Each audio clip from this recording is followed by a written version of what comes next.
There are other places that going live means. It's not just like standing in the office and saying, "Hey, we just got $10,000 check and we're really excited to give a shout out to our bestie donor." Right? That's amazing and a great shout out. But there are other places where live also fit into your campaign, into your content strategy. 82% of consumers now prefer live video on social feeds and brands and nonprofits. Personally speaking, if it's live, it comes across differently because it's authentic. Change the Reel, a podcast with Monique Velasquez and Piper Kessler. For over 20 years, we've run a video production business that has achieved what only 3% of women entrepreneurs have done. exceed $250,000 in revenue. We want to see business owners that look like us succeed. That's why we've started this podcast. Change the Reel will drop twice a month.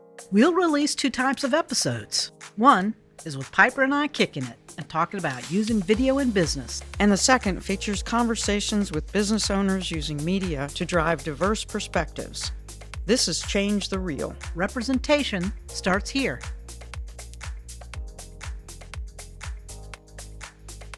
Hey y'all. Hey!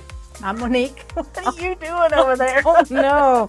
And I'm Piper. You didn't say the last name, so I don't have to say the last name. Hey, and you know what we're doing today? Tell me what we're doing today. 5 tips to ensure your nonprofit drives a huge ROI from your video What does that mean? content. What does that mean? Tell me what it means. So you put out video content For your nonprofit. for your nonprofit, and you would like that effort or expenditure to have a return. And so it might ROI, be you're just ROI. that is a business term, return on investment. I see where you're going. That's where I'm going. That's what you're And so nonprofits have really precious dollars, right? That's true. We deal with nonprofits quite often. For nonprofits, you have those precious dollars, and that's what we're going to be talking about today. So let's start first with some stats. Stats. because I like the numbers. You do like the numbers. Oh Lord. I don't know what happened. Somebody took a silly pill. I'm not sure, but here we go. Yeah, I Some don't video know. marketing I'm a little stats. tired. We Okay. have some different places that we got these stats. Okay. All right. 64% of marketers see video as the most difficult content to create. Opt-in monster. So if you have a marketer, you're working with a marketer, guess what they're going to ask you not to do because it seems like it'd be hard for them to do. Ask us. We're a video production team. This is like butter. This is like just Tuesday putting out some video content. It's a Tuesday. We won't be putting for the video. So it's not content. hard to us, but marketers see it as the hardest content. More than 500 million hours of video are watched on YouTube every day. Forbes. There's a lot of people not sleeping. They're probably just looking at YouTube videos. And what does that mean for you? Like, where are you putting your videos? YouTube? That's a good place to be, but we'll talk about that a little later on 5 tips. 85% of Facebook videos are watched without sound. Did you today? I do it all the time. Well, 85%. Odds are pretty good that I do it. I do it all the time. Think about how you're supposed to put together your story. And when I teach video, when I was teaching video, I would tell my students, turn the sound down. Does your story make sense without any audio clues? Which is a little frightening for a sound person to be okay with that. It is. 45% of people watch more than an hour of video on Facebook or YouTube per week. That's from Raw Shorts. That's a lot of video watching, right? 45% watch more than an hour of videos. I'm probably making that stat go a little high, maybe. I'm thinking the people that are going to watch this are in that category. Yeah, so More than Facebook. likely. And so, as a nonprofit, you're like targeting certain places. YouTube, Facebook, those are probably the happy places for you. But just know there are other places out there that your donors, your clients, your eyeballs that you want engaged are hiding out. 69% of people prefer video over text when learning about a product or service. Now that includes your story as a nonprofit, as an agency. So pictures are worth 1,000 words. Yeah. People don't necessarily want to read a pamphlet. Right. And so think about those whiteboard explainer videos you got out there. There's text in there. Oh man, I hadn't thought about that. You didn't give credit Oh, because I'm sorry. That you was probably didn't know how to pronounce that. Wizow Really? You think that's or what it is? Wizow, probably. Wise Owl. I bet it is Wise Owl. Wizow. 88% of marketers are satisfied with their social media video marketing ROI. Animoto. Animoto. Sounds like a cartoon or animation film. 88%. So 88% of the folks who spent money, time, energy on video were satisfied And felt like that money was and worth felt like that money was well spent. getting back the investment, right? Okay. Right. 68% of consumers said that COVID-19 pandemic has affected the amount of video content they watch. Wizow. Post-pandemic, we're all watching way more video than before. I mean, I think that's obvious to everybody, right? If you talk to human beings, you know that that's true. right. I mean, Zoom. Or and if you're Teams. trying to talk to them. Zoom and Teams and all kinds of things are added to that as well. Not just little TikTok videos or Instagram reels or Facebook reels. All that we just consume so much of it, and now it's become part of who we are as a society and culture. Those are some of the stats. We went a little long on that, but we're having a good time. Fun. Maybe. I don't know. So we're going to get to our tips, right? For nonprofits, it's important, and this is kind of generally true in, for most videos, but personalize your video. I believe that nonprofits really enjoy a high email open rate. And here is a place that people aren't thinking to put videos that are personalized. I did a series of outreach to potential clients that was personalized for each person that it was emailed to. So it would start with a intro that was kind of engaging and fun, but when it got to the content, I would say, "Hi, John, I really love that we are engaged, and I want you to know that," and then the video went on with the explanation of what it is that I needed them to know because they were the person that I was targeting. And so that requires a little engagement, that requires a little thought, a little planning. But if you start using video in your emails, that is also going to uptick some of your potential dollars, donors, engagement with clients, engagement with people that are looking to volunteer, that sort of thing. So there's a surprising place, I think, for nonprofits to think about putting. Because you can't, the best thing that folks can do is be in a room with somebody. There's just not enough time for that to happen, for you to be in the room with each individual. So you do video, you're there and not there. That's right, 24/7. You're sleeping, and yet you're in their living room. And yet they're or in their phone. They're learning about you or getting to know you. So long form video is king. I want to talk a little bit about this in that, so if I want the answer to something, if I want to fix something, I'm going to skip through the video, and I appreciate the shortness. If I'm watching a video for the general content or a person that I want to see what they have to say, I will be engaged for an hour. An hour. Yeah, I mean, I will listen easily. I listen to, and by listen, I watch YouTube podcasts, so I am often engaged with ideas, news stories, background, getting entertainment and education. Education, yeah. At the, it can be both, it could be one. And so long form, a lot of people ask us, how long should a video be? Right. And ultimately, it's however long your ideal audience needs to learn to engage, like, trust you. Whatever that story is. Might be a short story, might be a long story, but long form video is king. And viewers expect long form now, I think.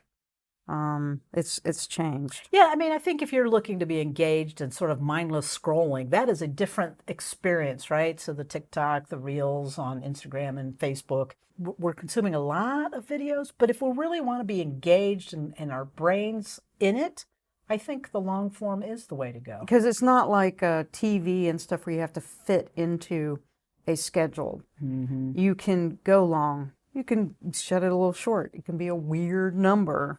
I mean, it doesn't matter anymore. And that's what people are watching now, is they're not necessarily watching television. Fight me if you think it should be under 2 minutes. I'm telling you. I'm telling you. I mean, one of the things that you can just look at is look at the front of YouTube and see how long the videos are, right? I looked just to see. I was like, oh, look, I see just on the first page of just random videos that they're serving up to me, there were 4 or 5 1-hour videos. Yeah. And the rest were around 15 minutes. And my intent usually when I sit down, I'm like, oh, it's an hour long. I'm just going to watch like 15 minutes of it. And I usually 60 minutes later, you're like, I'm still looking. And the thing is, too, we'll admit, like, speeding up. If it's easy enough to understand, speeding it up so that it is So 2 times speed or 1.2 speed? 1.25, 1.5. I always gauge on how quickly the person speaks naturally. Yeah, because sometimes I'm like, wow, they talk really fast because I don't understand them at all at 1.25. Sometimes I think they talk really slow because I'm at 2x and I'm still That's true. wanting to speed it up. And all of a sudden you slow it down and you're like, wow. All right, we're going to go to tip number 3. Create content for the platform. Right. What does that mean? So we all understand we have social media platforms out there. There's TikTok, there's Instagram, there's LinkedIn, there's Facebook. Now, you're going to know your demographic. You're going to know your target audience. You're going to know some basic data about them. Income level, interests, male, female, age range. And each one of those demographics are hanging out in different places. Mm-hmm. I have to say, I've never been to Snapchat because it did not interest me. I haven't been to TikTok, which sounds like a song. I haven't been to TikTok, but I've been to Arizona. And so, somebody targeting me is not going to find me on TikTok. They want to go to Facebook or LinkedIn. You think maybe you're missing out. Maybe you should throw a little video out there and just test the waters and see what happens. You never know. But you do know. But you do know. You have the data. I don't necessarily know. You have the data of where they're hanging out. And if you don't have the data, it's a simple Google search. Latinas, over 50, I'm not going to tell you how far over, living in the South, that work in tech, where are they hanging out? What social platform? You could probably ask that in Google find out what platform I'm on. That's true. You could go, connect with me if you want, if you figure it out. You don't have to fight her. You don't have to fight me there. Get your video content strategy in place. They were talking about that a lot of people don't have a strategy for doing video, right? Oh, you know what? Let's go back just a second.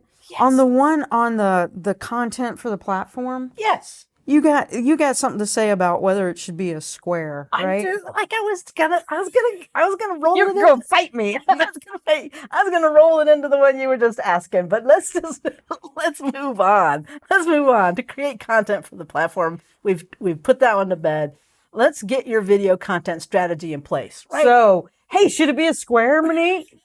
Well, not only do you need to know who you're targeting and what you're gonna say, and what that strategy, what that message is, right? You need to know what platform it is. Now, every platform is different. YouTube likes that, landscape.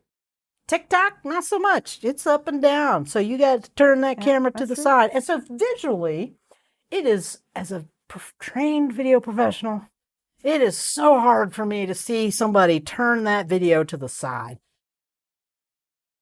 I am getting used to it. I am learning new tricks. And so here we are. Not only that, I'm getting used to seeing jump cuts, which if you're a trained video professional, that is something that is new to me. That hurts. But there is a strategy here in putting your videos together. And that is landscape is good for landscape delivery. YouTube, LinkedIn will take it. There's some other places. But if you want the highest resolution, you want to turn your camera sideways, which hurts me, but it has the best resolution to literally turn your camera sideways and get the long, portrait orientation. Because when you start editing, you're not cropping or stretching the video in any way. And so that should be part of your strategy when you're capturing video. A lot of people just do this with their phone, and that is totally acceptable for the platforms that you're probably posting to. So that is a strategy, right? So you're saying, don't do this, do this? I'm saying if you're going to YouTube, you're doing this. If you're going to TikTok, Instagram, even LinkedIn, you're going to turn your camera in a different orientation. But there are other ways to strategize for your video content, right? Let's talk about that. Go on, Monique. Don't make fun of me. I'm okay, not. You can make fun of me. Well, I am, but I'm not. What you need to do is to figure out where you're going to go, what platforms you're going to go. If it's rolled into another campaign, are you tied to an email campaign? Are you tied to a live event that you're trying to promote? Is it about, there's a story about volunteers and getting the volunteers in place, and maybe you have phases. You got, I got to get volunteers in place, and then I got to get my donors aligned to a date, and then we have this big event that's live. So those are the types of things that are part of the strategy. And a strategy might include having a strategy session with other folks at your organization, or even if you're hiring somebody, having that session with someone. It's not just hey, we should have a video, which I've been called, and I've done a lot of, hey, I should have a video for Instagram or, their website. And that is the other thing. Just because people are out on their platforms in, different places in social media, doesn't mean that what you're creating in your video, it should go on your website.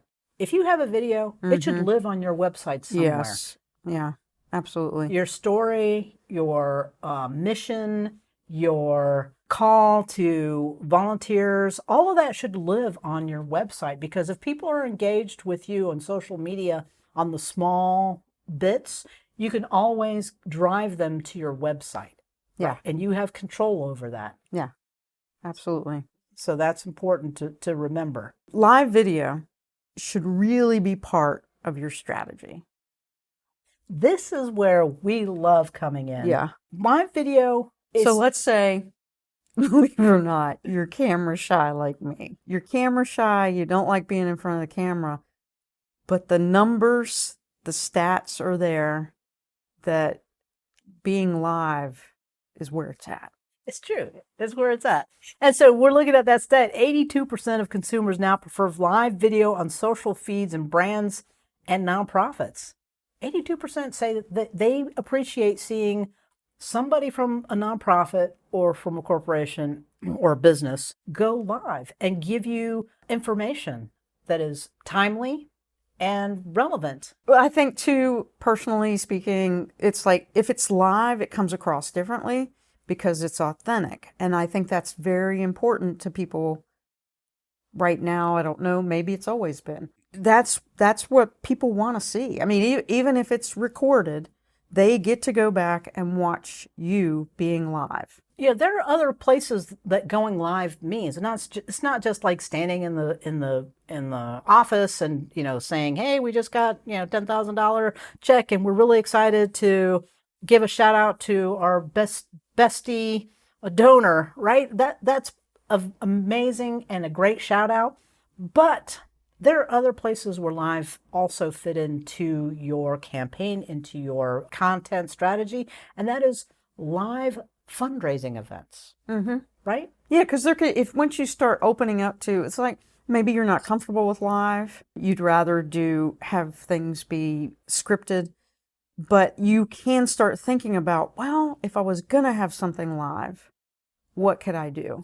Right, because a lot of people are thinking, okay, I have this big gala event, and sometimes we videotape it, or sometimes we have video roll-ins to, acknowledge people, service, either donors or volunteers or employees. But let's say you have a business or a nonprofit that has multiple sites and not everybody can attend. Then having a private live link is an option for you. Now, it takes some planning and it takes some coordination to have that be pulled off.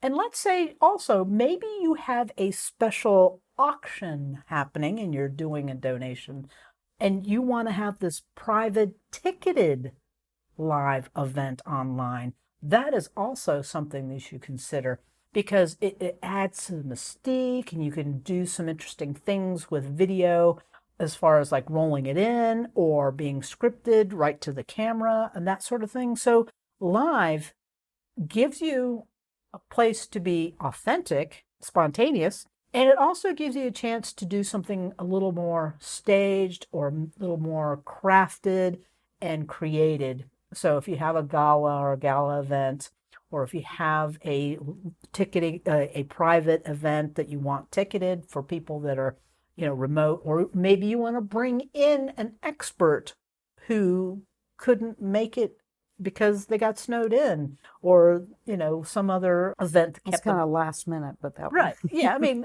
that could happen. Like you could be in Denver and you can't get out because the snow came on the day you were flying out. Happened. It has happened. That's right. And so, live events are one of those places that I think that nonprofits really miss the opportunities for, because they think of spontaneous first and they don't think of, well, how can we upscale an event like a fundraising, like a acknowledgement for volunteers and staff, or a celebration of accomplishment. Those 5 things, let's recap. Personalize your video and being able to put that into online on your website and in emails. Long form video, fight you. I'll fight you if you tell me it's less than 2 minutes. Create content for the platform that you're targeting. Is it short? Is it long? LinkedIn lets you do some long stuff. So does YouTube. And no, you don't want to be a planner, but you really do need to do a strategy on your video content. Right. That's number 4. Yeah. Get that strategy down. Get that planning done, because you'll call somebody to come in and do the thing, and maybe they can and maybe they can't. And, you might miss your mark if you're not planned up. And you can make that fun, especially if maybe you don't want to do it with other people you work with, but you can make it fun of like, well, what if we, Right. Gamify it. Gamify it. Something. And then number 5, live video. Where can you find places to do something beyond just the spontaneous live content for different places? Well, I don't know that I have anything else that I wanted to impart here. No, I think that's it. It's a good place to start, not overwhelming. Things that nonprofits can do. So I think we're going to stop here. These are our 5 tips. We would love to help you run through that. If you want to talk about your strategy and just kick around some ideas, you can book a quick strategy session with us. 15 minutes ought to do it. We can listen to what you got as far as ideas and whether you've got enough runway to make those happen, or if you have the right partner in a video provider. So let us know. And actually, in the comments, let us know what your nonprofit is doing with video. We'll see you next time. Bye. Thank you so much for listening to this episode of Change the Reel. If you like the episode, subscribe. Share it or leave a comment. And remember, representation starts here. Hasta pronto. See you soon.